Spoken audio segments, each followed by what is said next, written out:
Tell me when you're doing it. We are live. Okay. Hello. Perfect. Hello, everyone. Welcome to the Life, Love, and Money Show with Summer and Jen.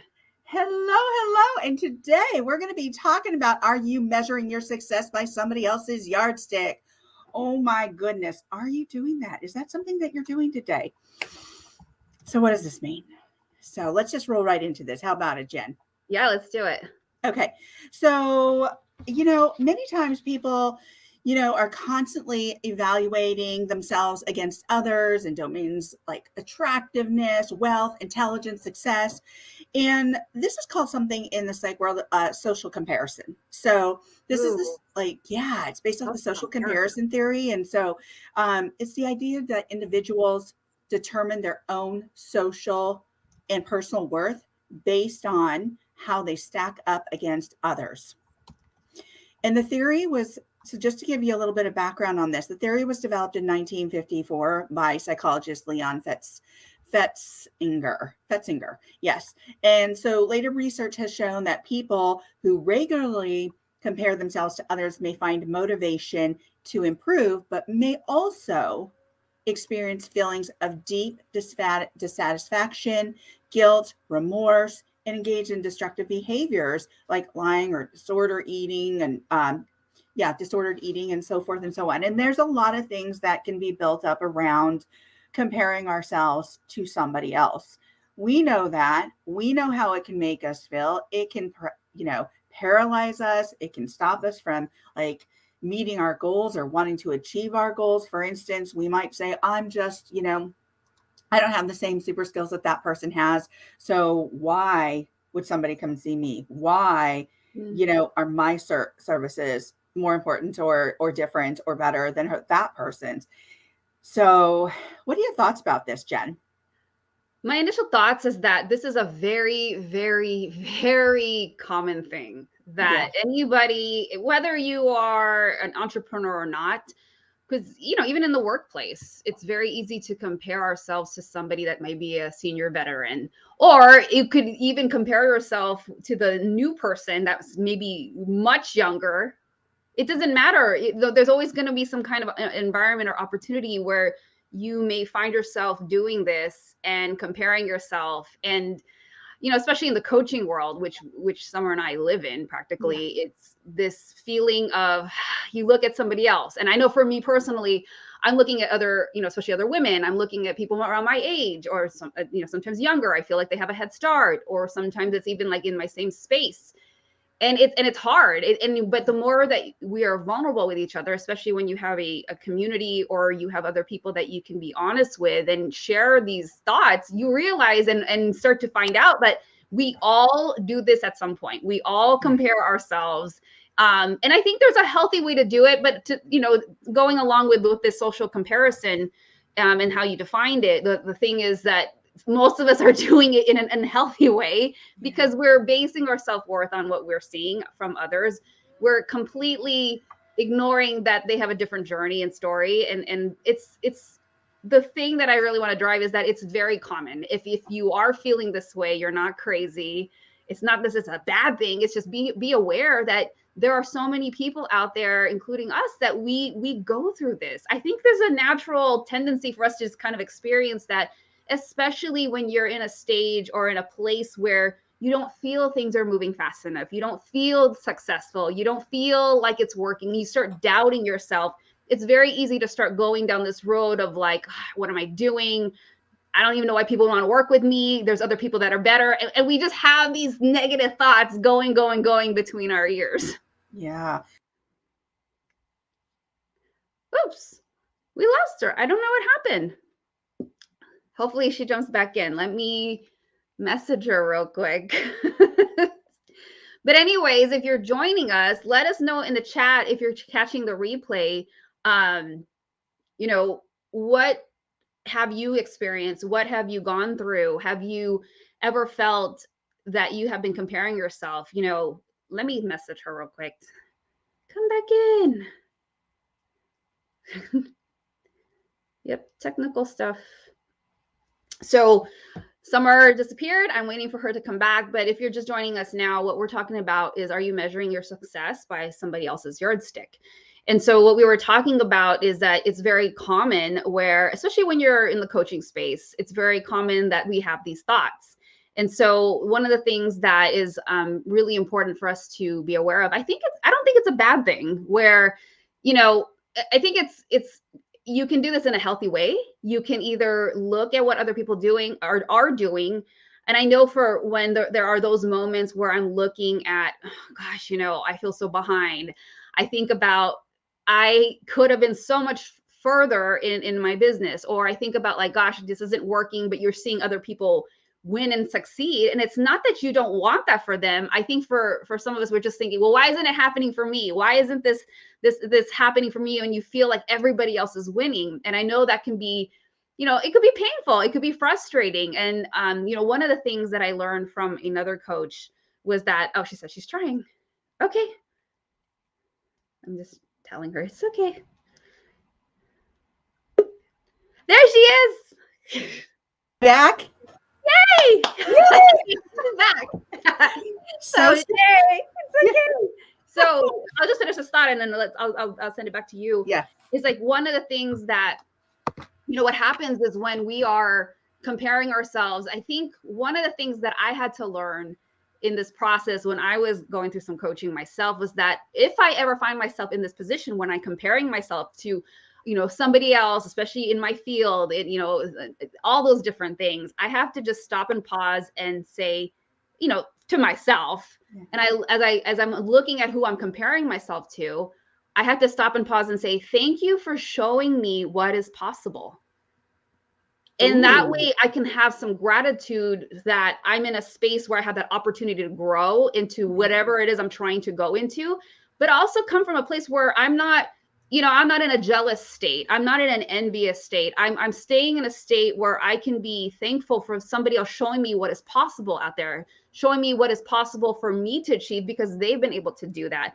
And it's just a nice way to approach it. And I never forgot that phrase. Thank you for showing me what is possible, because I have gone through these thoughts where, even to the point where somewhere I was like, I don't even know what the heck I'm doing anymore. I should just get a regular job.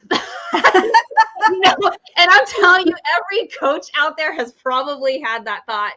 If not once a month, almost every day.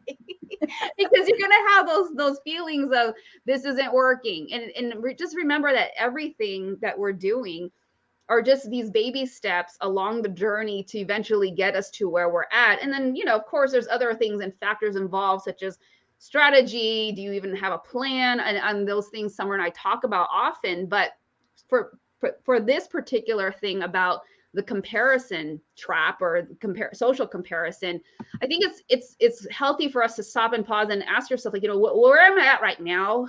What is the state of mind that I'm in? And how am I managing my emotions and my reactions or responses to when this happens or when I see it happening to other people? And are you devaluing yourself? I think this is why it's super important. We had mentioned about, talking about or writing down as an exercise, what is your core genius? What are those things that make you wonderful? What are those things like Summer talks about in her book, The Glance Back? But some of you who have been following us have heard that often. If you do those things, you can remind yourself, because we forget. Some of us don't even remember what we ate 2 days ago, what we were wearing yesterday. So how could you expect yourself to remember everything that you've accomplished? So it's a wonderful way for you to honor yourself and to value the things that you have accomplished, so that you don't get stuck in just looking at what everybody else is doing. Sometimes we have to turn back inward and remind ourselves, like, you know what? I have helped a lot of people. You know what? I have inspired so many people to do XYZ, whatever it is that they wanted to do. And we forget so easily the things that we've accomplished. And the last thing I'll say before I pass it back to you, Summer, is you think sometimes that you're losing or it's not going anywhere, but you don't realize how many people are watching you. You have no idea sometimes who you are really inspiring. And sometimes it's not said. Sometimes it's not verbally expressed, but just know that people are watching you and are inspired by your story, inspired by what it is that you're doing. So for those moments when you think you're not moving anywhere, there are people that are looking up to you. And I think you need to just kind of keep that in the back of your mind, even though you may not be verbally hearing it. Because Summer, how many times have you seen, or has it happened where we think, or you think in your own experience where, geez, no, I don't even think anybody's watching this. I don't think that, anybody's reading these posts, or, I don't think I'm really making an impact. And then one day somebody will just slide into the DMs or something and leave a wonderful message and say like, wow, that really helped me today. I needed that. Yeah. And it's those rare moments when you realize it was almost like a wake-up call where you're like, okay, yeah, I am doing something right. Yeah, absolutely. No, what you've said there's so many important things here. But I will say this. So I'm going to go back and tap into that social comparison theory that I was talking about before. So one of the things that I was talking about is within that context of social comparison theory is that when you use comparison, there's a way to do it in a very healthy way. And then there's a way to do it that's not quite as healthy, right? And that's feeling when you do it and then you start feeling dissatisfied, or you start feeling guilt, or you start feeling that oogie feeling like I'm just not good enough. Now, here's the thing, and I'll tell you this is from a personal experience. Like, my grandmother used to say, it's amazing, Summer. As much as you get, tossed around or pushed down, you get back up every time. And I believe that came from somewhere just within my innate ability to be resilient. It's happened from infancy on up to adulthood. And I think that many times we decide, or we think that our value comes from the outwardly. And that's not true. I just don't believe that's true. And so we have this innate ability, if we know two things, our value and what our values are. And so I think most importantly, when you can draw out and know what your value is and understand your values, then you're not looking to the outside world nearly as much to look for value to be placed on you, your self-worth. You identify, you understand, you know what your self-worth is. I'd like to read one thing that Veronica said. She said, I think the more you set your goals, your own goals, and start the steps, the comparison to others isn't as relevant in my experience. And I believe that's true. So one of the things that we're going to do was we're going to go over the impact, what impact this has on you, right? The next step was going to be how to reframe this, how to shift your mind to understand where your value is. And so some of the things that might impact you when you do that comparison is it might paralyze you from not achieving your goals, from not taking that next step, from not doing A, B, or C. You might also start depressing. I don't really use the word depressed very much, but I can say that we start depressing. So it's an action, right? Rather than a title or something that's going to be attached to you forever. So you have the opportunity to change that around. And you might also start self-sabotaging yourself. So when you have those negative thoughts, that negative narrative running through your head, that's somewhat self-sabotaging. So how do you reframe that? How do you reframe these things so you don't become paralyzed, so that you don't start depressing, so that you don't self-sabotage, right? Yeah. So, right. So Veronica says you need to understand your strengths and values and beliefs, right? So how to reframe. We talk about this all the time, right, Jen? Your values. Yeah. We talk about this all the time because it is so important. I see a lot of coaches out there talking about values. This is one of the things I write about in my book. This is something that Jen and I talk about so often, because when you return back to your values, you are in more alignment with how you want to define your own personal and professional mission. So you're not looking to others and saying, oh my gosh, I don't feel good about myself because A, B, or C. There was a woman that I was watching. Her name is Ebony K Williams. And Ebony K Williams, I love her. I absolutely love her. She is an attorney. She is an entertainer. She's one of the housewives, I think. So she just, and I don't watch that show. But here's the thing about her. She's got so much internal positive vibration, like so much, like just confidence. It just oozes out of her. And I'm just like, wow, this woman is incredible. But here's what she said. I was at a conference, she was speaking, and here's what she said. She said, you know what? My mother said, why? Why, Ebony? Why are you training all these women to take your place? Why are you doing this? And she said, Mom, because eventually they're going to. And I want to make sure that I'm modeling, I'm mentoring, I'm being the best person to bring them up. They're going to do things in their own way, and eventually I'm going to be replaced. That's okay.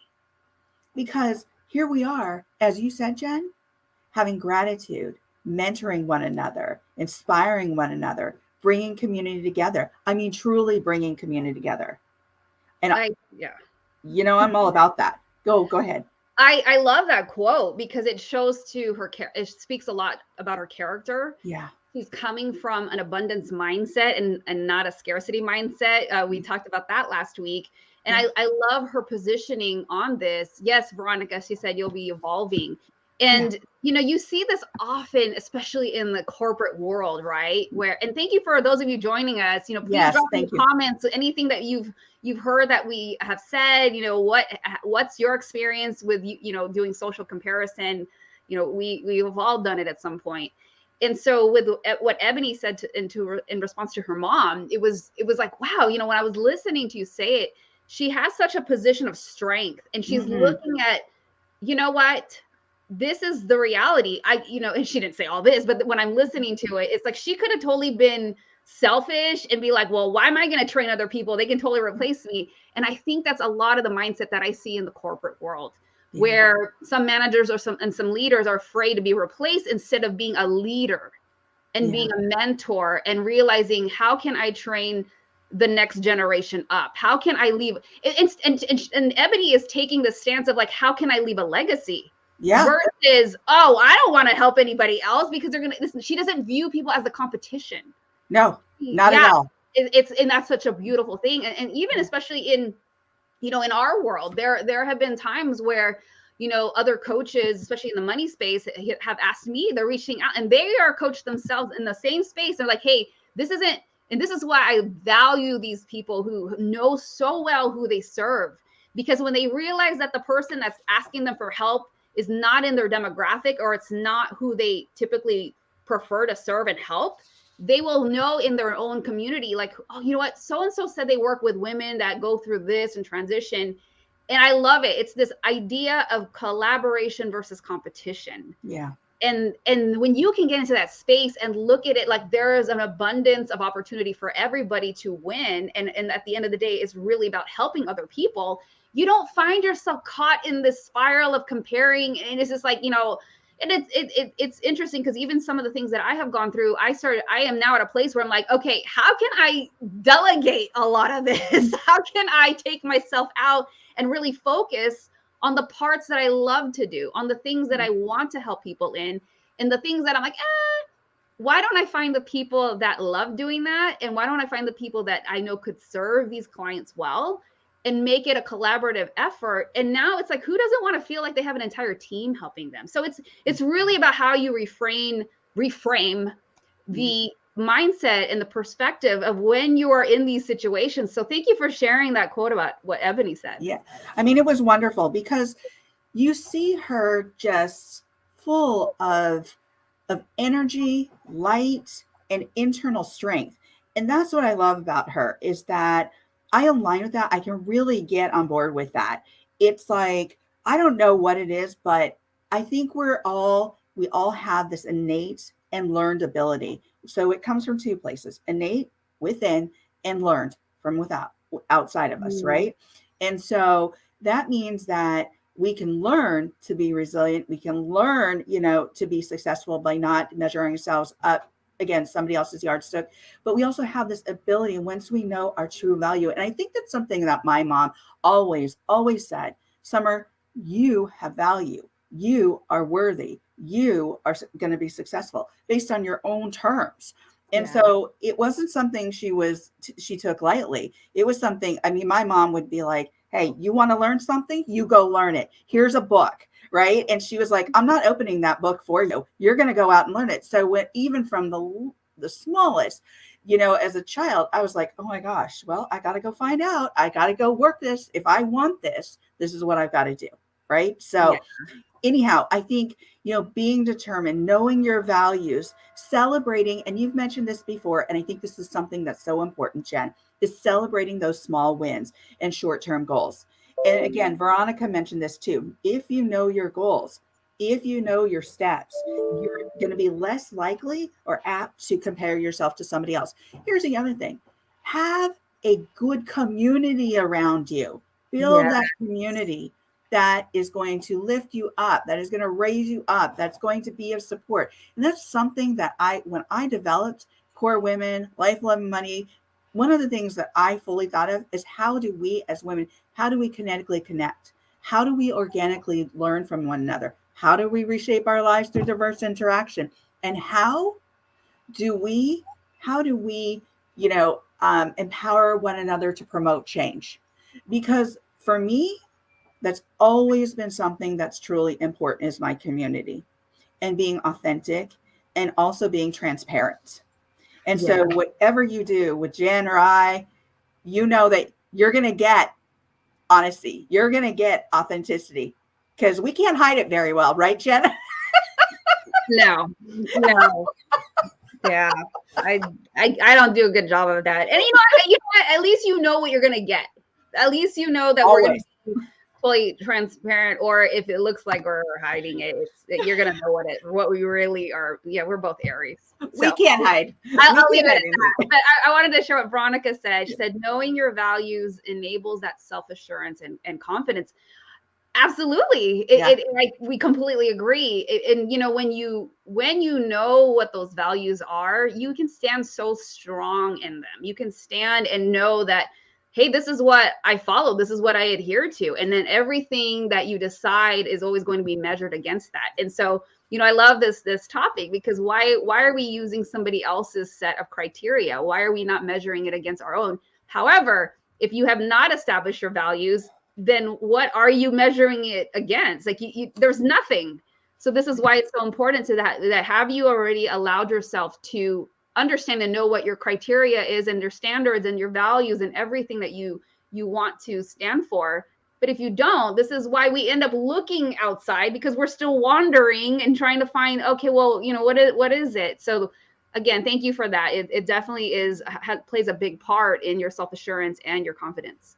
I want to say hi to Ella Marie for joining us. And for those of you who are out there still with us, please leave your comments. We'd love to hear from you. There's a couple of other things I want to mention here real quickly is while you were talking about certain situations, I believe that some of this can also be from conditioning, how we were raised, what we have seen, that competitive factor that we were kind of pushed into in that mainstream corporate mindset, right? It's to get ahead, to do this. You're going to have to do this. You're going to have to be better than that person, right? And so a lot of times that conditioning can be also in here, but also be a factor that disables in a sense. And so one of the things that I want to read two quotes from you. Oprah has said, a person can change their future by merely changing their attitude. And that is true. Jeff Bezos, on Learning from Failure, says, whatever your goals are, don't give up no matter how hard it gets. And that is absolutely true. There's always, and I love what Christy James had said. She said it on our live show on Instagram, the Life, Love, and Money show that we have on Thursday. She said, no matter what happens, you're always going to win, right? So didn't you say that was, or being successful? Yeah. It's such, again, it's always about reframing your attitude, and absolutely with the quotes you said. And I love what Veronica said, because as you were speaking, Summer, I was like, oh my gosh, I have a quick story. We were talking about conditioning and upbringing and what we're modeling from, who raised us. And so, Veronica, I wanted to bring up your comment. You said oldest child. So I'll give you an example. I'm the oldest child in not only my immediate family. I have a younger brother, but also in the grandkids.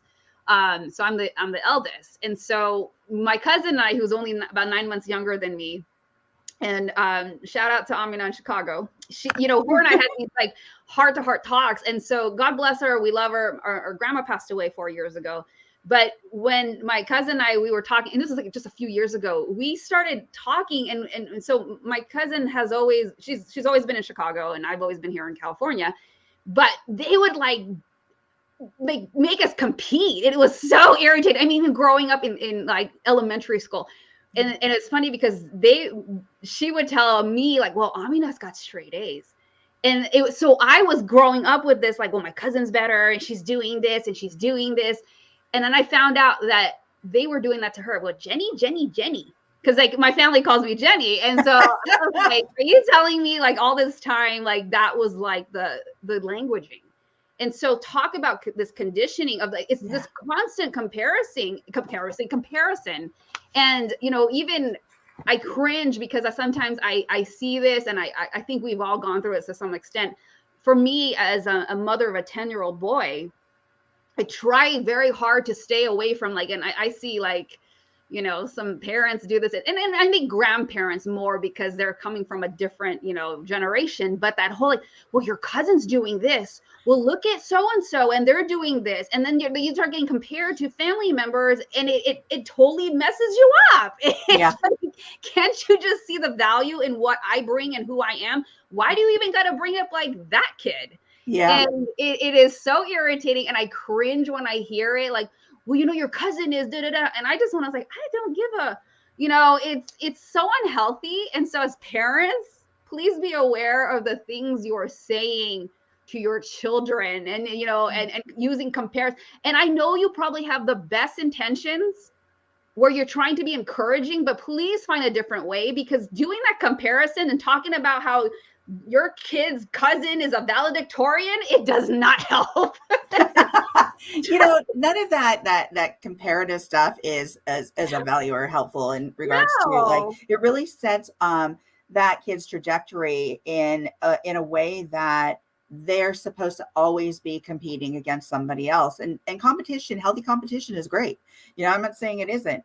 It's just, it also, you know, when you talked about, and Veronica talked about oldest child, there's something called sibling order, right? Yes. And sibling order, if you want to look at more into sibling order, go look at Alfred Adler and the way he talks about sibling order.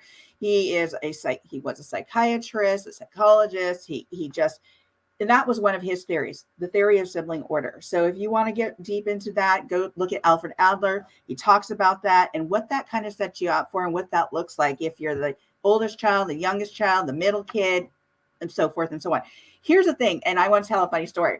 When you talked about, when Veronica also mentioned oldest child, it even happened to me the other day with you, Jen. And I said, yeah, my brother, he's older. And what'd you say?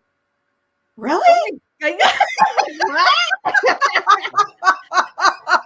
Nothing but love, Miles. Nothing but love. But that always happens. You're younger? And I'm like, yeah, I'm younger, but it's always been that way. So it's like, okay, what's going on there? You know, so it was, and he was always this active guy, and he found his focus and how he excelled in sports. And I found mine in education. And so we're all different. And the reason I want to mention that is because we all find our love, our inspiration, our passion in different things. And it comes from within, and the things that we develop, right? We either had or are having a pop-up or a live show about, you know, why you can't find your professional passion. And if we've already talked about that, is it this coming week, Jen? I think so. And you're going to want to join us, because there's one thing as to why you can't find your professional passion that you want to hear about. So with that said, I mean, there's so much to offer here, but I want you to think about why you started your entrepreneurial journey and remind yourself of your vision. And if you're still in alignment with that, if your goals still, you're touching those goals and reaching those goals, that's what matters. Even if there's a misstep, that's gain wisdom. That's your best teacher. So don't give up. Look within. Find gratitude within. take your missteps, apply them as learned wisdom and learned lessons. And yeah, that's my wisdom. Jen, last words? Yeah, I think just going back to the core values, like we always say, I think and I just want to emphasize that I love the part that you talked about, that you are using your core values and not paying attention so much, or not placing so much emphasis on your definition of your self-worth based on external factors. Because if you're so solid with who you are and you focus on that and what you stand for based on your values, based on what it is that you're trying to achieve, you're going to be so focused on that you would have less time to focus on, oh my goodness, everybody's winning, I'm not, and starting to get into that, that spiraling of, that low vibrational frequency where there's anger, jealousy, and, all that disappointment and whatnot, versus staying at a high positive vibrational frequency where it's just like love and gratitude and enlightenment and all these things where, again, like the Ebony quote about, I'm just going to have this mentality and this positioning of I'm going to help others. I'm going to, I'm going to train. I'm going to look at it that way versus like this scarcity, like, no, everybody's out to get me. I can't help that. It is just like, you always have a choice. Yeah. Choice is your superpower. Like Summer says, you always have a choice. You can either choose to look at a situation this way or take it this way. And so that's always the thing that we have to keep in mind. How are you going to choose? Which path are you going to choose in order to approach every situation that you come against? One last thing, and I don't want to forget to mention this. Sorry, Jen. But the last thing I have to mention that I thought that I wrote down that is really important is make sure you create your own metrics for your success. So once you create what that looks like, what your own metric is, you're not comparing yourself to somebody else. You're just doing it based on your scale, your yardstick. So with that said, thank you everybody for joining us today for this pop-up chat with Summer and Jen with the Life, Love, and Money Show. We pop up every week, so join us. And we love all the comments. Thank you, Ella Marie, for being here, and Veronica, and all those that did not pop up on our screens, but thank you for being here. We really appreciate you. All right.